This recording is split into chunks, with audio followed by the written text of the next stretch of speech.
ہمارا decision making frame work کیا ہے؟ کیا ہم یہ ڈیسائیڈ کریں گے کہ کون سی لاس میکنگ اینٹی بیچیں، پروفٹ میکنگ نہ بیچیں، یا ہمارا ڈیسیجن میکنگ فریم ورک یہ کہ گورنمنٹ کا یہ کام نہیں ہے کہ بزنس کرے؟ اگر گورنمنٹ کا یہ کام نہیں ہے، اور اس پر ہم سب متفق ہیں آج کی تاریخ میں، پرائم منسٹر صاحب، cabinet, leadership in the country, تو پھر وہ ایسٹ جو کہ اسٹریٹجک نیچر کے نہیں ہیں وہ ہمیں بیچنے چاہیے. And that is the thinking with which we are going ahead. Thank you G.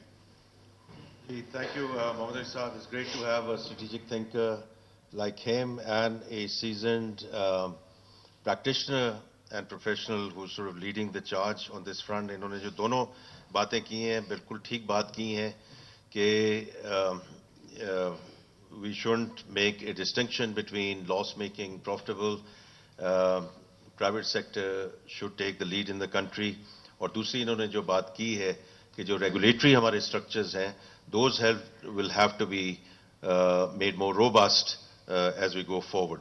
With that, Ji, in the interest of time, I will now pass it on to Salman Saab to talk us through the right sizing efforts.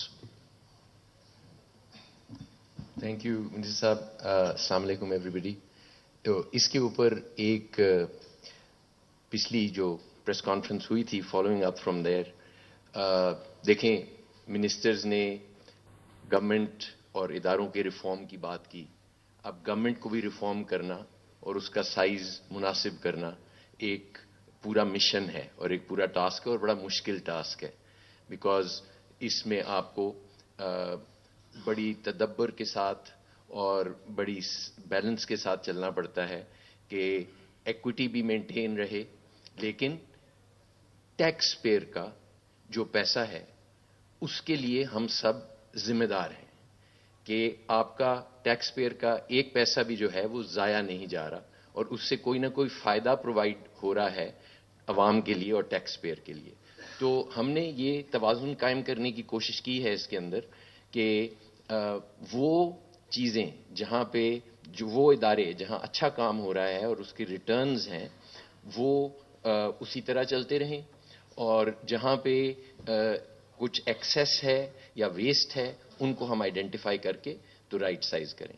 اس کے لیے ہم نے ایک بڑی thorough process, finance minister صاحب اس cabinet committee کو chair کرتے ہیں، اس میں ایک بڑی تھورو پروسیس ہے، اس کو سمجھنا امپورٹنٹ ہے. یہ آپ کے سامنے اس کی ایک تصویر ہے، لیفٹ سے یہ شروع ہوتی ہے. یہ فل کمیٹی ایک ایک منسٹری کو بلاتی ہے انڈیویجولی، اور منسٹری اپنی پریزنٹیشن دیتی ہے، اپنے اداروں کی پریزنٹیشن دیتی ہے. فرام 5 ادارے ٹو 45 ادارے اس طرح سے اس کے اندر چلتے رہتے ہیں، ڈپارٹمنٹس جو ہیں، تو وہ اپنی پریزنٹیشن دیتی ہے. وہ وہاں اس پریزنٹیشن کے بعد ایک سب کمیٹی جس نے ڈیٹیل میں جانا ہوتا ہے، اس سب کمیٹی کو میں لیڈ کرتا ہوں. اس سب کمیٹی میں وہ منسٹری آ جاتی ہے. ہم ڈپارٹمنٹ بائی ڈپارٹمنٹ اس منسٹری کے ساتھ بیٹھتے ہیں اور جتنا ٹائم ان کو چاہیے ہوتا ہے اپنی پوری بات بیان کرنے کو وہ ان کے ساتھ خرچ کرتے ہیں، اور پھر ہم اپنی ڈیلیبریشن میں چلے جاتے ہیں ٹو فریم ریکمنڈیشنز کہ کیا کرنا چاہیے. لیکن اس میں کئی ریپیٹیشنز آتی ہیں، اٹریشنز آتی ہیں. اسی منسٹری کے ساتھ انہی اداروں کے ساتھ دوبارہ بیٹھ کے کلیریفیکیشنز اور ان سے فیڈ بیک لینا تاکہ وہ پوری تھرولی پروسیس چلے. اس کے بعد وہ جب فائنلائز ہو جاتا ہے with final approval of the ministry and consensus with the ministry, وہ پی ایم اور کیبنٹ کو ریکمنڈیشن چلی جاتی ہیں، وہ اپروو کرتے ہیں. اس کے بعد وہ منسٹری کو کمیونیکیٹ ہو جاتی ہیں اور اس کے بعد وہ دوبارہ سب کمیٹی میں آ جاتی ہیں جو سب کمیٹی ان کی امپلیمنٹیشن کو ٹریک کرتی ہے. تو سب کمیٹی ریکمنڈیشنز بھی فریم کرتی ہے اور پھر امپلیمنٹیشن کو بھی ٹریک کرتی ہے. تو یہ ہے ان کا پروسیس. اور پھر ہم ان کو گڈ پروگرس، جیسے آپ دیکھ رہے ہیں کہ گرین، یلو اور ریڈ میں ایوری منتھ ہم ان کو اس طرح سے کیٹیگرائز کر لیتے ہیں کہ جہاں ریڈ میں ایوری منتھ ہم ان کو اس طرح سے کیٹیگرائز کر لیتے ہیں کہ جہاں پہ امپلیمنٹیشن ٹھیک ہے. تو اس سے یہ 2 چیزیں، ایک یہ کہ یہ بڑی تھورو پروسیس ہے تاکہ ایکوٹی مینٹین رہے، اور دوسری یہ بات کہ امپلیمنٹیشن از آلریڈی انڈر وے لیکن اس کے اندر کچھ لکونز ہیں جو میں بعد میں بیان کرتا ہوں. آگے چلیں جی. اب یہ تھوڑا سے سٹیسٹکس ہیں جی. لیفٹ کے اوپر منسٹریز، پھر بیچ میں ڈپارٹمنٹس ہیں، اس کے آگے جو پروسیس ہے وہ میں بیان کرتا جاتا ہوں. منسٹریز 39 میں سے 39 میں سے 20 منسٹریز، اور وہ 20 منسٹریز اون کرتی ہیں 301 ڈپارٹمنٹس، 301 ڈپارٹمنٹس 441 ڈپارٹمنٹس میں سے ان کی کمیٹی ریکمنڈیشن فریم ہو چکی ہے، ان کی کیبنٹ اپروول فلی آ چکی ہے، اور اب وہ امپلیمنٹیشن میں چل رہے ہیں، اور ان کا سفر ایک ایک منسٹری، ہم 5 منسٹری کے گروپس میں چلتے ہیں، تو اب یہ 4 منسٹریز اس میں سے، 4 گروپس اس میں سے گزر چکے ہیں، 20 منسٹریز۔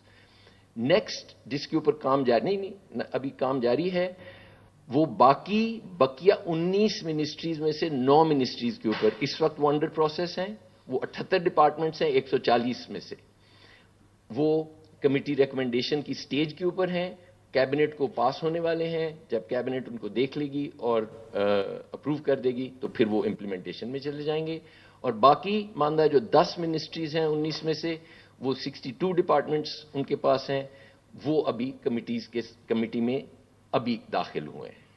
اس سال کے اینڈ سے پہلے یہ تمام 39 منسٹریز جو ہیں وہ اس پروسیس سے گزر چکیں گی اور امپلیمنٹیشن میں ان کا کام چل رہا ہوگا۔ تو یہ تو ہو گئے اس کے اسٹیٹسٹکس۔ اب کچھ نتائج کی طرف چلتے ہیں، آگے چلیں جی۔ تو لیفٹ پہ دیکھیے گا، یہ کچھ نوٹیبل ونز ہیں، یہ آسان کام نہیں ہے، یہ ایسی چیزیں ہیں جو دہائیوں سے چل رہی ہیں اور ڈسکشن اور ڈیبیٹ چل رہی ہیں اس کے اوپر۔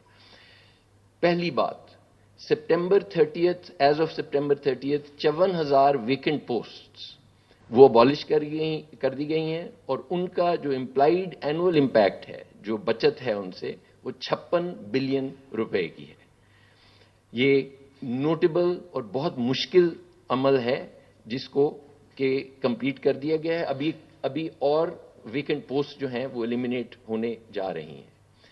نیکسٹ، آپ لوگوں کو بخوبی علم ہے پاسکو، جو کہ it has had its challenges, ایک ہسٹوریکل ادارہ ہے، بہت ڈبیٹ ہوئی ہے اس کی کہ جی کیا کریں، لیکن ود ڈیسائسو نیچر اس کا فیصلہ کہ اس کو ختم کر دیا جائے گا۔ Passco is now in the process of being wound اپ۔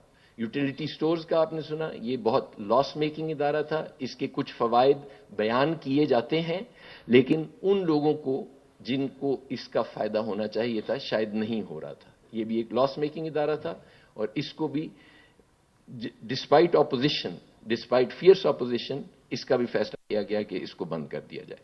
اس کے نیچے نارکوٹکس کنٹرول اور انٹیریئر کی منسٹریز مرج ہو گئی ہیں، KAGB اینڈ سیفرون کی منسٹریز مرج ہو گئی ہیں، ایویشن اینڈ ڈیفنس کی منسٹریز مرج ہو گئی ہیں، کیڈ بند کر دیا گیا ہے، Pakistan works department, public works department بند کر دیا گیا۔ تو یہ لیفٹ پہ آپ کے سامنے جو نوٹیبل اچیومنٹس ہیں، اس میں لسٹ کافی لمبی ہے، لیکن ابھی جتنا ٹائم ہے مختصر، میں نے آپ کو بتایا کہ 300 ادارے تقریباً ہم اس وقت تک اس کی ڈیو ڈیلیجنس میں سے گزر چکے ہیں، تو لسٹ تو کافی لمبی ہے، لیکن یہ جو نوٹیبل وکٹریز ہیں یہ میں نے بیان کر دی۔ بیچ میں آ جائے تو صرف ہم چیزیں بند کرنے نہیں جا رہے، جہاں پہ فائدہ ہے اور جہاں پہ ملک کے اثاثے ہیں وہاں پہ ہم نے ان کو سپورٹ بھی کیا ہے اور بڑھوتی کی طرف بھی ہم نے ان کو انکریج کیا ہے۔ For example, department of archaeology and museums, یہ ایک بہت امپورٹنٹ، پوری ہماری ہسٹری اور لیگیسی جو ہے پاکستان کی وہ اس ادارے کے پاس ہے، اور اس کا صرف جو آرکیولوجیکل، ہسٹوریکل اور ٹورسٹ کانٹیکسٹ ہے یہ انویلیوبل ہے پاکستان کے لیے۔ تو ہم نے اس کو انکریج کیا ہے کہ آپ اس کو کمرشل بیسس کے اوپر اور ایکسپینڈ کریں، جلدی کریں اور کوالٹی لائیں اس کے اندر، ورلڈ کلاس اس کے اندر کیوریشن ہو، اور ساری دنیا ہماری طرف اس کی توجہ ہو کہ پاکستان میں یہ کچھ بھی ہے۔ National archives is another wonderful and valuable assets, جس کے اندر پورے پاکستان کے جو ڈاکیومنٹس اور اس کی ہسٹری وہ قلم بند ہے، اور اس کو بھی ہم نے اسی کیٹیگری میں ایز سپورٹ ڈالا ہے۔ Pakistan national council of arts, national college of arts and NUST. These are 3 excellent institutions that have cultural, educational and scientific implications for Pakistan. ان کو بھی ہم نے ان کو ہم نے اور ایسیٹس اور سپورٹ آفر کی ہے، بٹ آن دا کنڈیشن کہ یہ کوالٹی اور ایفیشنسی بڑھاتے جائیں۔ اور پھر نیکسٹ میں جو اب چیز جہاں پہ ہم پوائزڈ ہیں، آف کورس یہ پہلا ایک راؤنڈ 39 کا ختم ہو جائے گا. اس کے بعد ایک تو امپلیمنٹیشن جو ہے وہ ریلینٹلیس ہے اس کی. جمعرات کو پرائم منسٹر کو پریزنٹیشن ہوئی جس کے اندر 150 ادارے پیش ہوئے پرائم منسٹر کو. فائنانس منسٹر صاحب اور میں نے بذات خود کیے، اور پرائم منسٹر نے ایک کو بھی منع نہیں کیا ہماری ریکمنڈیشن کو. ہی ہیز سپورٹڈ اٹ فلی. تو پوری انعماق کے ساتھ اور پوری فوکس اور اٹینشن کے ساتھ وہ چل رہے ہیں، اور فائنانس منسٹر اس کو خود لیڈ کر رہے ہیں. تو یہ ختم ہوگا. اس کے بعد ہم فیزڈ ڈیپ ڈائیو انٹو یہ جو ریگولیٹری اور انڈیپینڈنٹ اتھارٹیز ہیں اس کا پرائم منسٹر نے حکم دیا ہے کہ ان کی پالیسی انڈیپینڈنس تو گارنٹیڈ ہے under the constitution, policy independence, لیکن ان کی ایفیشنسی، ان کی کارکردگی، ان کے آؤٹ کمز، ان کا خرچہ وہ ایڈمنسٹریشن کے نیچے ہے. تو ان کو دیکھا جائے as a full deep dive. اور پھر جو سروس اکیڈمیز اور ٹریننگ انسٹیٹیوشنز ہیں میں ان کا بھی ذکر کرنا چاہتا تھا، کیونکہ ہر منسٹری، ہر ادارے کے اندر ایک چھوٹی سی کوئی ٹریننگ انسٹیٹیوشن، کوئی سروس اکیڈمی بنی ہوئی ہے. اس کے اندر بھی بہت سینرجیز کی پاسبلٹی